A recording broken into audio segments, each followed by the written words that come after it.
The waitress had no idea the ring on her finger was worth $4 million. Jae-Sung did. Because his family had killed 3 men looking for it over the past 28 years. The man who stole it was supposed to be dead.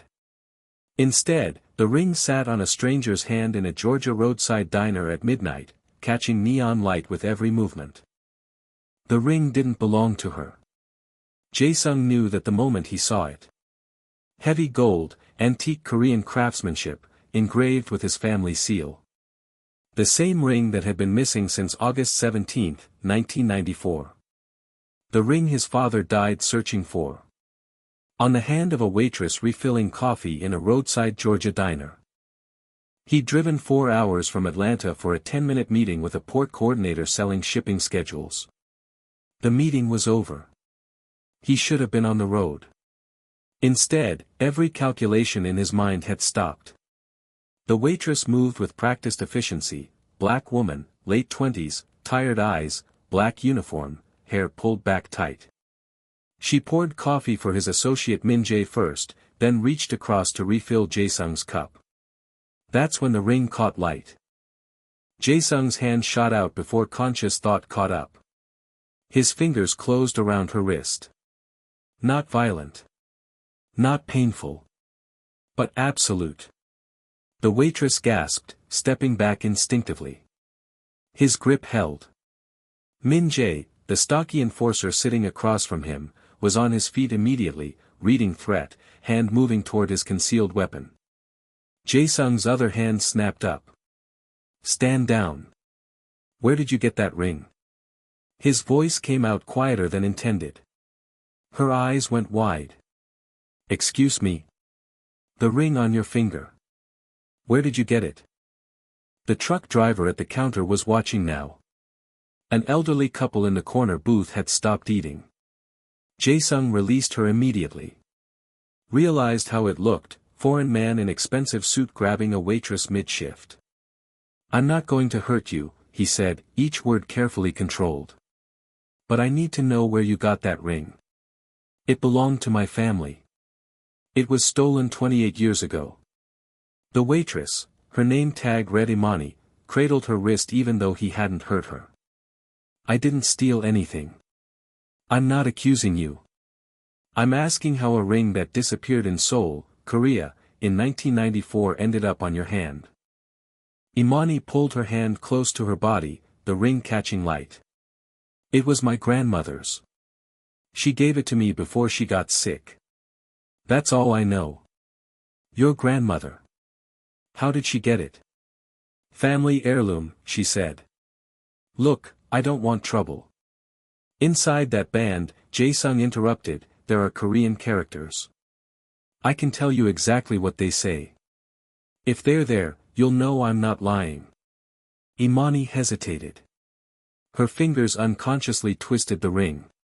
You're serious. Completely. She slid the ring off slowly. Tilted it toward the overhead light. Squinted at the interior of the band. Her expression changed when she found the tiny engraved characters. What does it say? Kang. My family name. And beneath it, authority by blood, honor by deed. Imani stared at the ring. Then at him. This doesn't prove it's yours. No. But it proves I know what I'm talking about. She closed her fist around it. Protective. My grandmother told me to keep it safe. That it was important. I don't know why, but I'm not handing it over to a stranger. Fair. Jae-Sung pulled a business card from his jacket. Plain white, single embossed phone number, no name. Set it on the table. When you're ready to talk. That number reaches me directly. Imani looked at the card but didn't touch it. I work until 6 a.m. I'm not making promises. I understand. She slipped the ring back onto her finger. Turned and walked toward the kitchen, posture rigid. Min Jae sat back down, exhaling. What the hell just happened? I found my father's ring. Should I follow her? Get a plate number? No. She'll call. Jae-Sung stared at the kitchen door. Behind it, Imani was probably telling the cook about the weird guy who grabbed her wrist. Maybe calling the police. Maybe throwing the card away. Or maybe, if she was as smart as she seemed, looking him up. Verifying his story. Realizing he was telling the truth. Then she'd call. She had to. Because that ring wasn't just gold and family history. It was the answer to 28 years of questions his father had died still asking. The drive back to Atlanta was silent. Jae-Sung sat in the back seat, watching dark Georgia pines blur past, mind working through possibility trees. The ring had vanished with Cho Byung-Ho in 1994. His father had assumed Cho died in Seoul, arrested, killed, the ring lost. But what if Cho had escaped? Come to America. The ring on Imani's finger suggested exactly that. By the time they crossed into Metro Atlanta at 2 a.m., Min-jae had made 6 calls. People who owed favors. People with access to old immigration records. Jae-Sung's phone buzzed at 3 a.m. text from Min-jae. Immigration found it. Cho Byung-Ho entered LAX August 17, 1994. Tourist visa. Never left. The same day he disappeared. Cho had flown to Los Angeles with the ring while Jae-Sung's father tore Seoul apart looking for him. Why Los Angeles? Jae-Sung typed back. Big Korean community. Easy to disappear. Running more. At 6 a.m., his phone rang. Unknown number. This is Imani. From the diner.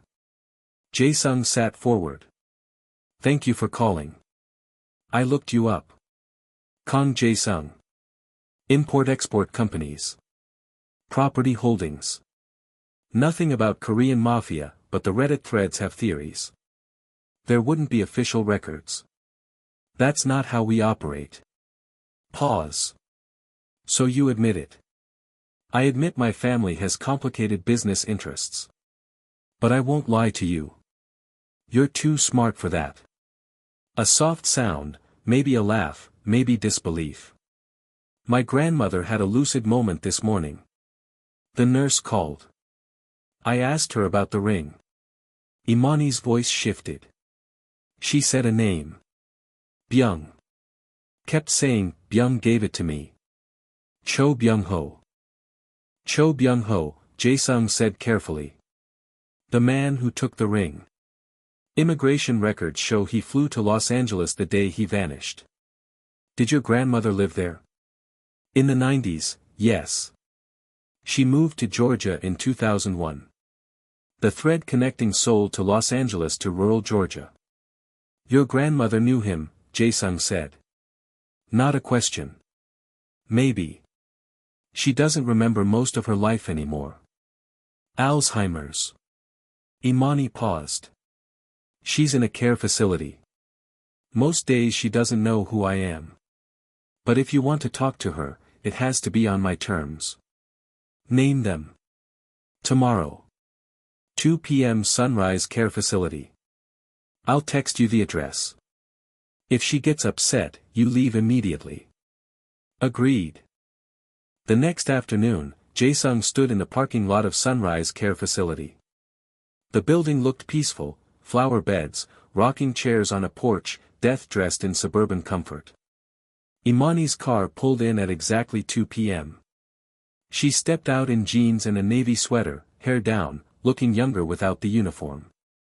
Ground rules, she said without greeting. I introduce you. I lead the conversation. If she gets confused or agitated, you leave. Understood. Inside, the facility smelled like vanilla over something medicinal. A nurse led them to a sunroom where residents sat in comfortable chairs, some dozing, some staring at nothing. Lorraine Okafor sat near a window. 70 years old but looking older in the way illness ages beyond chronology. White hair cropped short. Pink cardigan over floral dress. Hands trembling slightly in her lap. But when her eyes found Imani, they sharpened with recognition. Baby girl, Lorraine said softly. You came. Of course, Grandma. Imani knelt beside the chair, took her grandmother's hand. I brought someone to meet you. His name is Jae-Sung. He's from Korea. Is that okay? Lorraine's gaze drifted to Jae-Sung. No fear. Just polite curiosity softened by medication. Korea, she repeated. I knew someone from Korea once. Long time ago. Jae-Sung moved a chair to respectful distance. Saturday. Was his name Byung? Lorraine's expression shifted, memory surfacing. David Byung. Yes. You mentioned him to Imani yesterday, Jae-Sung said gently. When she asked about the ring. Lorraine looked at Imani's hand, saw the gold signet. Her fingers reached out, touched it with extraordinary gentleness. He gave me that. Before he died. Said it was important. Said someone might come looking for it someday. Her eyes found Jae-Sung's. Are you that someone? I believe so. He was waiting. Said they'd come eventually. Lorraine paused. Said I'd know them because they'd care about the truth more than the gold. Did he tell you where it came from? Jae-Sung asked. He said it was stolen. That he took it from people he shouldn't have. That it weighed on him every day. Imani's eyes widened. You knew it was stolen. Of course I knew. David told me everything. Eventually. Lorraine's gaze grew distant. He said the man who wore that ring was planning something terrible. Murders. Government people. David tried to stop him, but the man wouldn't listen. So he took the ring and ran. The room tilted. My father was planning murders. Jae-Sung said quietly. That's what David said. Assassinations of prosecutors, police. Said it would destroy everyone. So he took the ring because without it, your father had no authority. The old men wouldn't follow orders that weren't properly sealed. Jae-Sung sat back, breath caught. His entire life, he believed Cho Byung-Ho betrayed the family for greed.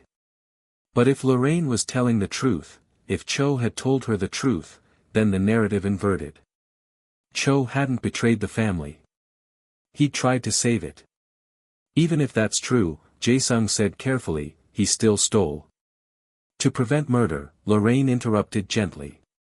David wrestled with that every day. But he believed the alternative cost more lives. Her breathing grew labored. The nurse entered quietly, checked monitors, gave Imani a meaningful look. I'm tired, Lorraine said.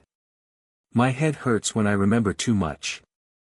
As Imani helped her grandmother stand, Lorraine turned back. David kept records. Documents. Letters. He wanted someone to understand why he did what he did. They're in storage. With my things from Los Angeles. Jae-Sung's pulse quickened. What kind of records? Proof. Of what your father was planning. Lorraine's eyes found his one more time. David never forgave himself. But he hoped someday someone would come who cared about truth. Not just gold. Then she was gone, Imani guiding her down the hall. Jae-Sung sat alone in the sunroom, afternoon light painting shadows across empty chairs. Everything he'd believed for 28 years had just been challenged by a dying woman with Alzheimer's. And the terrible thing was, it made sense. The storage unit in Marietta occupied 5 acres of industrial property. Rows of identical orange doors protecting archived lives.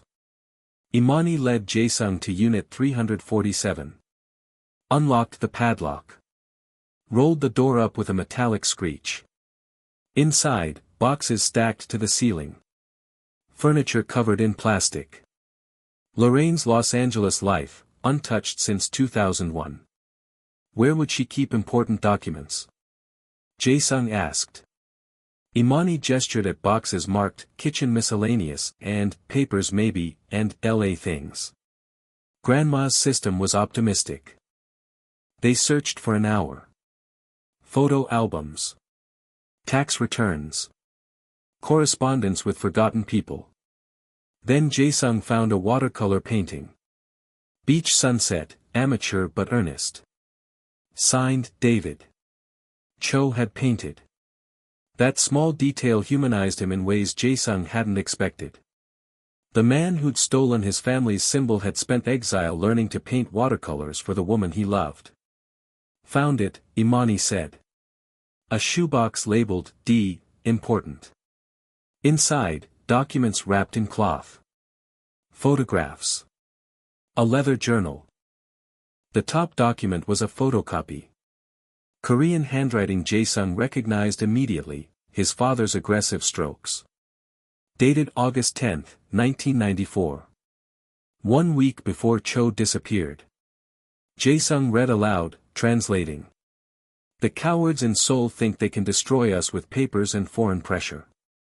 But power does not ask permission. We will strike the prosecutors first, Lee and Kim. Then the police commissioner.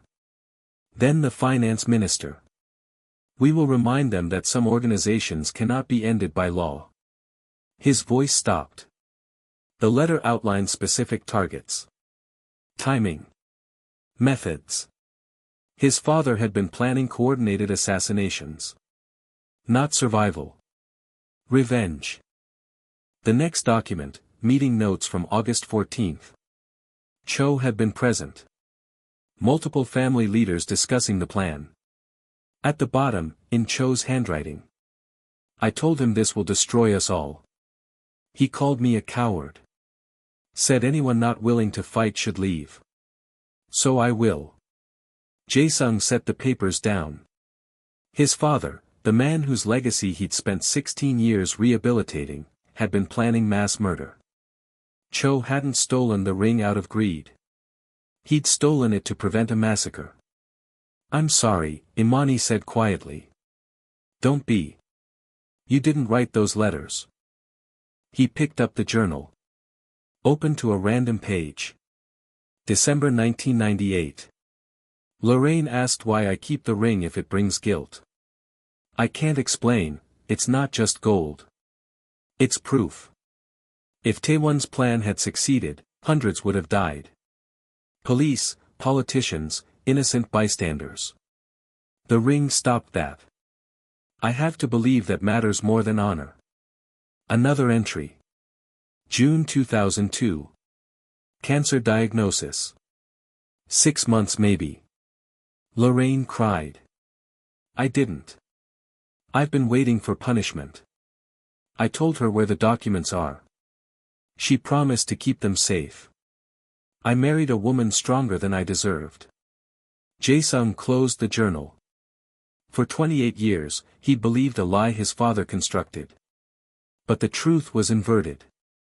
His father had been the villain. Cho had been the one with enough moral clarity to stop it. There's one more thing, Imani said. She pulled out a sealed envelope. Lorraine Okafor, written in careful script. Beneath, to be opened if someone comes asking about the ring. Imani opened it carefully. Read. Her expression changed. What does it say? She handed it to him. The letter was dated March 2003. Days before Cho died. Lorraine. If you're reading this, someone came. I knew they would. I need you to understand. When I took that ring, I didn't do it for myself. Tae-Won was going to get hundreds killed. I couldn't live with that. So I took the only thing that could stop him, his authority. But here's what I never told you. What I never told anyone. Tae-Won's father, the old boss, he came to me 2 weeks before he died in 1992. He knew what his son was becoming. The pride. The violence. The refusal to adapt. He told me, if Tae-Won ever plans something that will destroy the family, take the ring and disappear. He gave me permission. Ordered me, actually. I was the fail-safe. The old man knew his son would lead everyone to ruin. So he trusted me to remove the ring if necessary. I destroyed his letter before I fled, too dangerous to keep. But I'm telling you now so whoever comes will understand. I didn't betray the Kang family. I saved it. By order of the man who built it. David.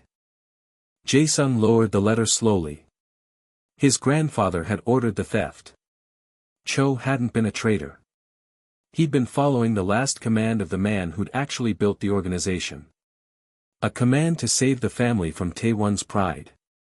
And Tae-Won, Jae-Sung's father, had spent 12 years hunting the man who'd saved them all, calling him a betrayer until the obsession killed him. The cruelty of it was almost poetic. "You okay?"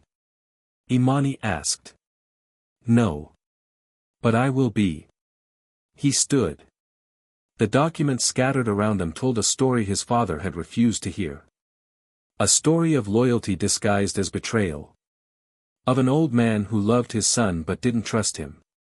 Of a lieutenant who followed orders and paid with his entire life. "What happens now?" Imani asked. Jae-Sung returned to his Buckhead apartment to find Min-jae waiting. "What did you find?" the enforcer asked. Jae-Sung set the folder of documents on the coffee table. "Evidence that my father was planning to assassinate government officials. Cho took the ring to stop him. Under orders from my grandfather." Min-jae sat down slowly. "That's impossible. It's documented." He poured whiskey. Drank it. "My father wasn't a victim. He was a would-be mass murderer stopped by someone with a conscience." Min-jae said nothing for a long moment. His loyalty to the Kang family went back 30 years. "The ring is still ours," Min-jae said finally. "What Cho did doesn't change that. Doesn't it? If someone steals a gun to prevent murder, do they give it back to the murderer? Your father is dead. You're not him. But I'm asking for the ring back to restore what he represented. Authority. Tradition. The same pride that would have gotten hundreds killed." Min-jae stood, agitated. "You rebuilt this organization. You're not your father. Taking the ring back isn't about him, it's about cementing what you've accomplished. By wearing a symbol that represents everything I've tried not to be." "You're overthinking this," Min-jae said. "The families expect. I don't care what they expect." Jae-Sung's voice stayed calm but carried edge. "My father spent 12 years obsessing over that ring. It destroyed his health, his relationships, his business. I watched it eat him alive. I will not become that. So you'll just let the waitress keep it?" "I haven't decided. But I know I won't take it the way my father would have, by force, by intimidation, by believing symbols matter more than truth." Min-jae walked to the door. Stopped. "The families will see this as weakness. The Sangyong are already pushing into our territory. If you don't assert authority, then I'll assert it without a ring. The way I've been doing for 16 years. After Min-jae left, Jae-Sung sat in silence, the documents spread before him. His phone rang. Unknown number. "Mr. Kang, this is Grace Chen, head nurse at Sunrise Care. I'm calling about Lorraine Okafor. She's taken a turn. The family should come soon." "How long?" "Hours, maybe less.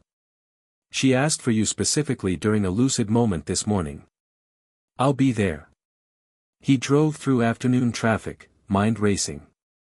Lorraine was dying. The last living voice that could speak for Cho's sacrifice. When he arrived, Imani was already there, sitting beside the hospital bed, holding her grandmother's hand. Lorraine lay with an oxygen tube under her nose, skin gray, but eyes open and focused. "You came," she whispered. "Of course. I read David's letter," Jae-Sung said. "About my grandfather ordering him to take the ring." Lorraine's lips curved slightly. "He wanted you to know. Wanted you to understand he wasn't a traitor. He wasn't. He was loyal to the truest order. What will you do?" With the ring? Jae-Sung looked at Imani, at the gold band on her finger. I don't know. But I won't dishonor what he did. I promise you that. Lorraine smiled, small, tired, genuine. That's all David would have wanted. Someone who cares about truth more than gold. Her eyes closed. The monitor's beep slowed. 3 minutes later, Lorraine Okafor died. 3 days later, Jae-Sung attended Lorraine's funeral. Small gathering. He sat in the back row, uninvited but not unwelcome. Afterward, Imani approached him in the parking lot. Thank you for coming. It felt right. Silence. Then Imani twisted the ring on her finger, that unconscious gesture. She slid it off. Held it in her palm. It's yours, she said. It always was. Jae-Sung stared at the ring. The engraving. The weight of 7 generations and 1 man's conscience. I can't take it. Why not? Because taking it means I value legacy over truth. I spent my life trying to be different from my father. Wearing that ring makes me exactly what he was. Or it makes you someone who understands symbols can be redeemed. You're offering me something I tried to take by force. I'm offering you a choice my grandmother wanted you to have. Jae-Sung looked at the ring. Then slowly, he took it. Heavy. Warm from her hand. He turned it, examining the engraving he knew by heart. What will you do with it? Imani asked. I won't wear it. Not as my father did, as proof of dominance. He closed his fist around it. Maybe I'll donate it. Let it tell the whole story. My father's planned violence. Cho's sacrifice. Your grandmother's love. The complete truth. They shook hands. Imani drove away. Jae-Sung stood alone with a pocket full of complicated legacy. 3 weeks later. His office. Evening. The ring sat on his desk on a simple wooden stand. Unworn. Min-jae entered. The Sangyong took Buford Highway. And the council met without you this morning. I know. You know. Min-jae's voice carried frustration. They're moving to replace you. Kim Tae-Hoon is positioning himself as. Let him. Min-jae stared. You're just giving up. No. I'm choosing what matters. My father spent 12 years chasing that ring. It killed him. I'm not repeating his mistake. The families expect. I don't care what they expect. I built this organization without the ring. I'll keep it without it. Min-jae was quiet for a long moment. The council voted you out this morning. Officially. Kim takes operational control next week. The words landed. Jae-Sung felt them. His position. His seat at the table. Gone. How many voted against me? All of them. Jae-Sung turned back to the window. Watched Atlanta's lights begin to glow. They're probably right, he said quietly. A leader who gives away the family seal can't be trusted to follow tradition. So what do? We build something new. Without councils. Without seals. Without old men who think authority comes from symbols. That'll take years. I have years. Jae-Sung looked at Min-jae. And I'm free now. Free from my father's obsession. Free from symbols I never earned. Free to build something that doesn't need a ring to prove it's real. Min-jae nodded slowly. For what it's worth, your grandfather would be proud. And Cho would be too. After Min-jae left, Jae-Sung picked up the ring one final time.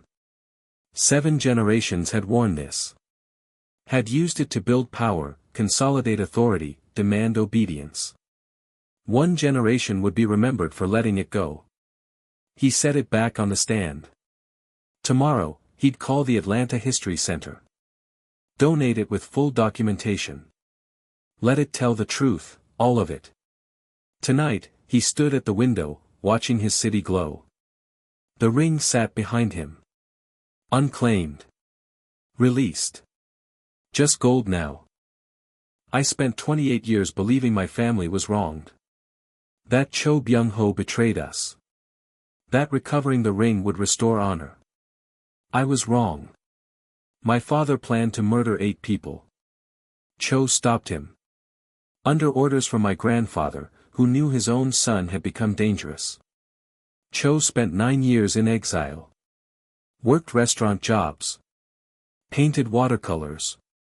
Loved a woman who kept his secrets. Died believing he was a traitor. He wasn't. He was the most loyal man in the room. The ring sits in my office. Unclaimed. Tomorrow I'll donate it to a museum. Let it tell the whole story, my father's planned violence, Cho's sacrifice, Lorraine's love. The truth, not the legend. Some people will say I gave away my power. They're wrong. Power that depends on symbols isn't real power. Today, the old families voted me out. Took my seat. My territory. My position. I let them.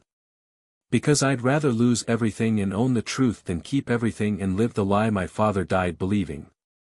Cho Byung-Ho carried guilt for 30 years because he thought preventing massacre was betrayal. Lorraine protected a ring for 20 years because the man she loved asked her to. My grandfather ordered the theft because he loved his son but didn't trust him with power. My father died hunting a ghost, calling loyalty betrayal until obsession killed him. And I chose truth over tradition. That choice cost me everything I spent 16 years building. Was it worth it? Ask me in 5 years. Right now, I'm standing in an office I might lose next month, talking about a ring I gave away, mourning a position I let go. But I'm not my father. And that's worth the cost. Tell me honestly. What would you have done? If you discovered everything you believed about your family was built on a lie. If you could reclaim a symbol of power, but taking it meant siding with planned murder. If you had to choose between tradition and truth. Would you take the gold? Or would you let it go?